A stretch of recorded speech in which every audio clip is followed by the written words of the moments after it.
morning.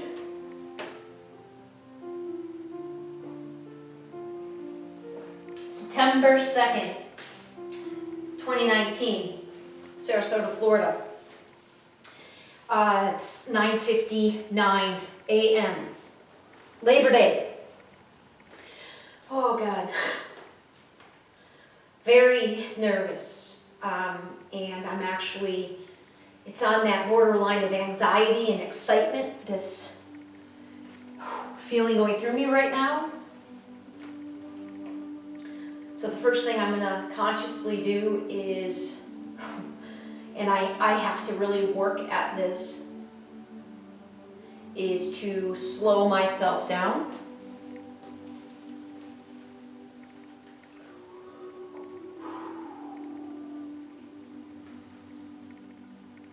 Because the things, oh my gosh.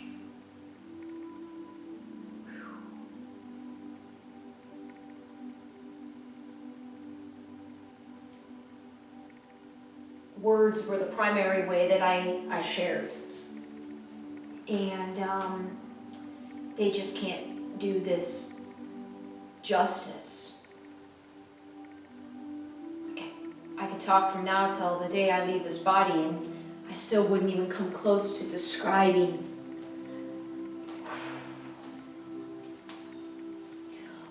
all that I feel in any given moment, even a part of what I feel.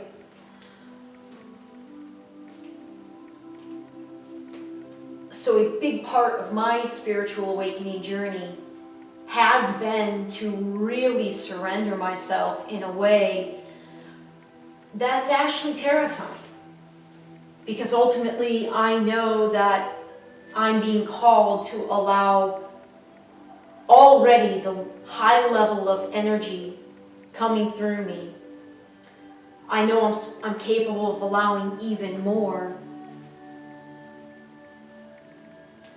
But in this physical dimension, that means I need different ways to express than what I presently have.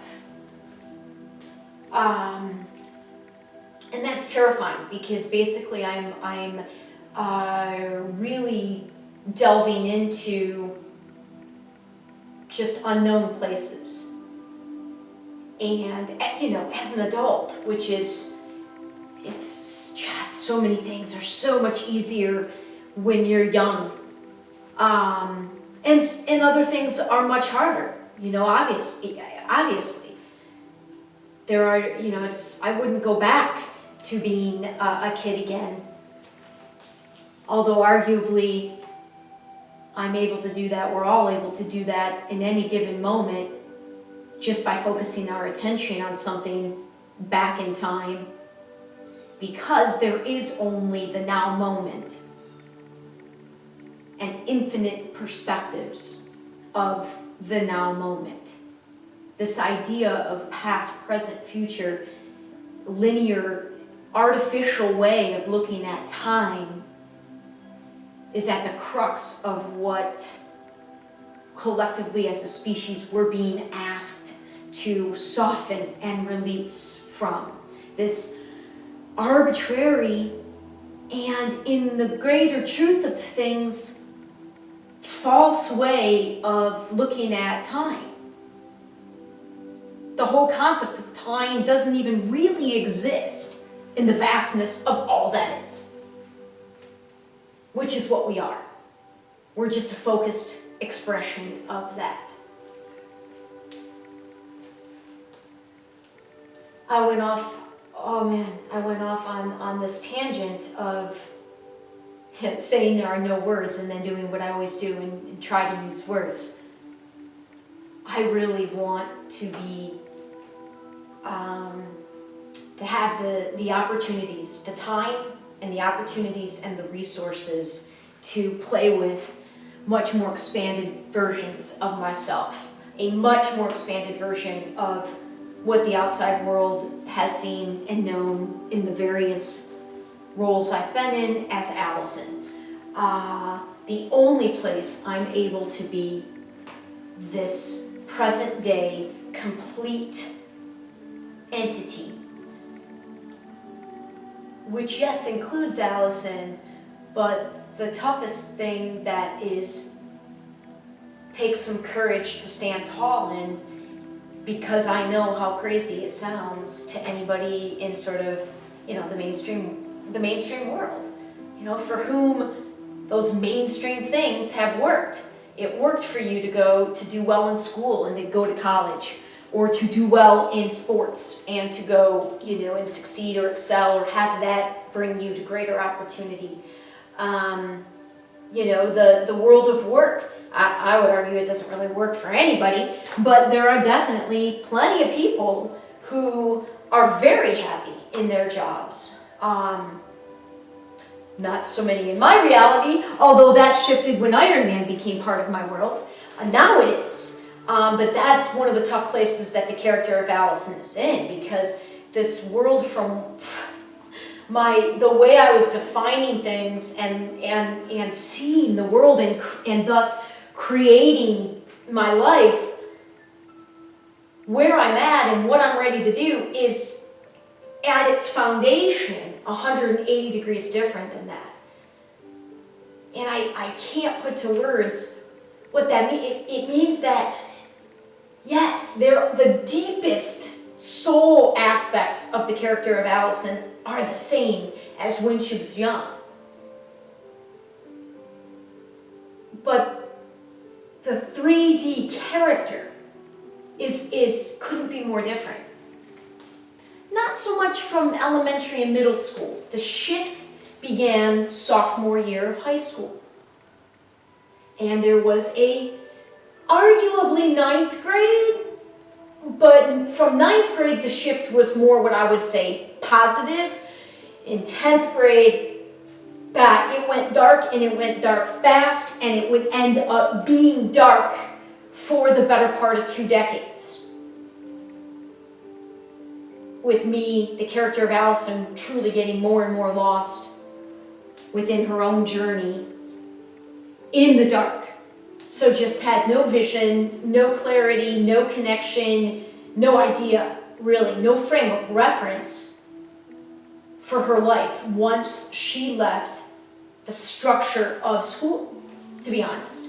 She was a great student and a great athlete. And in our mainstream world, oh man, that was a good tangent too that I came off on. In the mainstream world, if you do well in that, you succeed. Now, I didn't do well in the next step.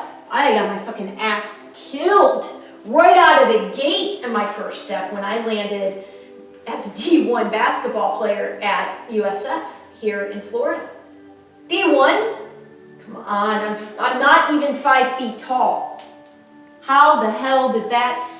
When I had, oh God, let it flow. It is bouncing, it's bouncing. Let it bounce, let it bounce. Come back to what you want to come back to when the energy wants to come back to it. My point of no return on my spiritual awakening was November 18th, 2010, up in Michigan. And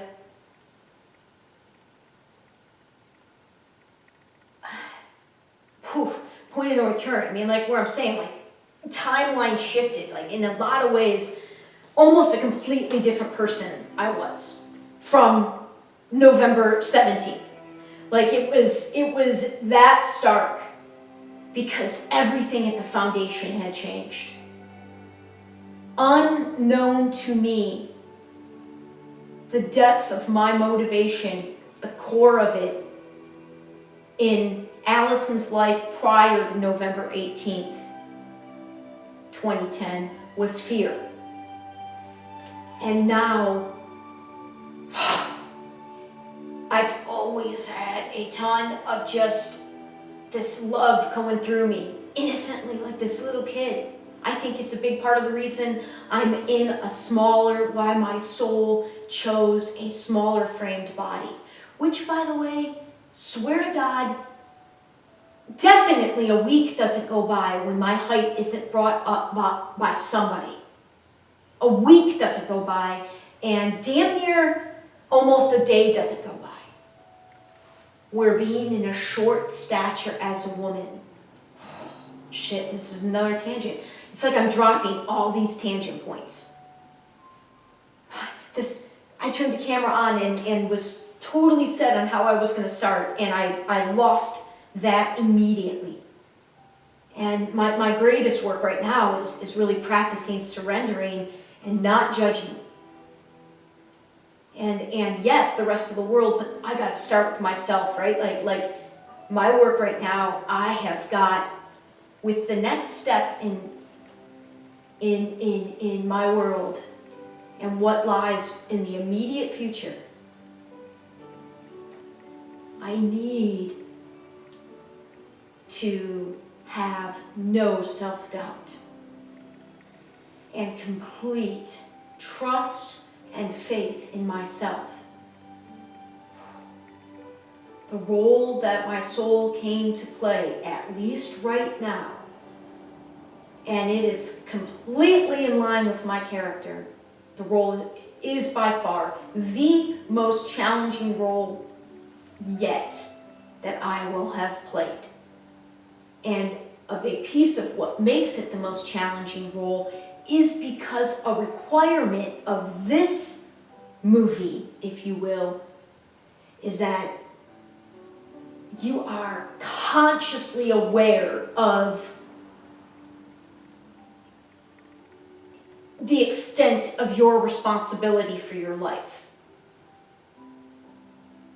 Every choice, I mean, meaning, you know, if you're settling for anything out in that world, you cannot blame. We cannot blame anything outside of us. This is about us and the journey within us. And trusting, and when I trust myself, it's not trusting in Allison. It's trusting in the core of Allison, which also is the core of every human being walking this planet, which is the energy that we call God, Source, the light, the cosmos, the universe, all that is, Jesus, Muhammad, Buddha, the Dalai Lama. I mean, all of the most central aspects of every faith are saying and working to convey the same energy: love. It's time we stop fighting about the surface level crap and get to the essence of all of us. All of us. We are all connected. We all share it. Truly, what you do to somebody, whether it's under the auspices or cover of it's just my work, it's just my job, or not, you better believe you're doing it to yourself. And I swear it's that simple to begin examining every action and every place where you're sort of, ultimately, you're not fully owning that, no, you're making this choice. You can blame it on this or blame it on that or blame it, but really, I mean, that's the truth. We're not all intended to wake up to that. In fact, not very many relative to the entire globe's population are intended to wake up to that.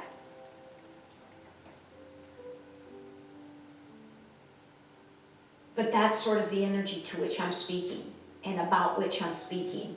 And it is definitely the energy that I am intending to live every breathing second of this life.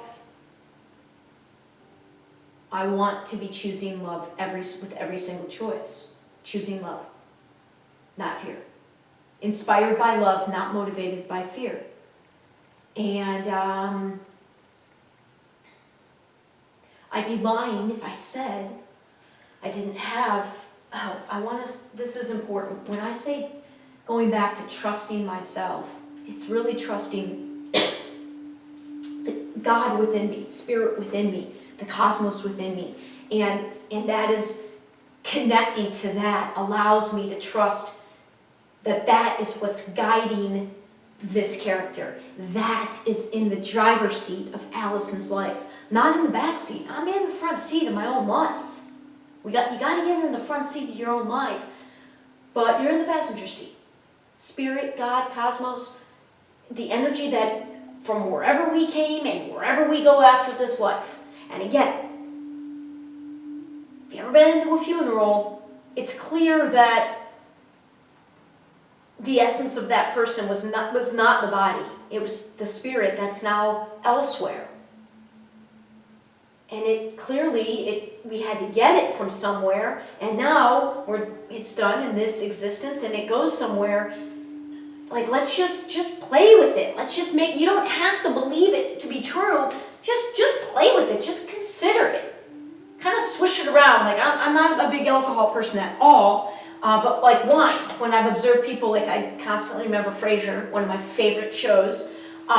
They were total wine snobs, and they had multiple episodes at the wine club. They swish it around, and that's all I'm sort of asking with a lot of what I'm intended to share, which is essentially, it's a different perspective, but it's a really different perspective. Like, I'm really, really high in the tree. I'm about as high in the tree as one can go. And so, really, hardly anybody out there, I hold this back. I hold this back mostly because, boy,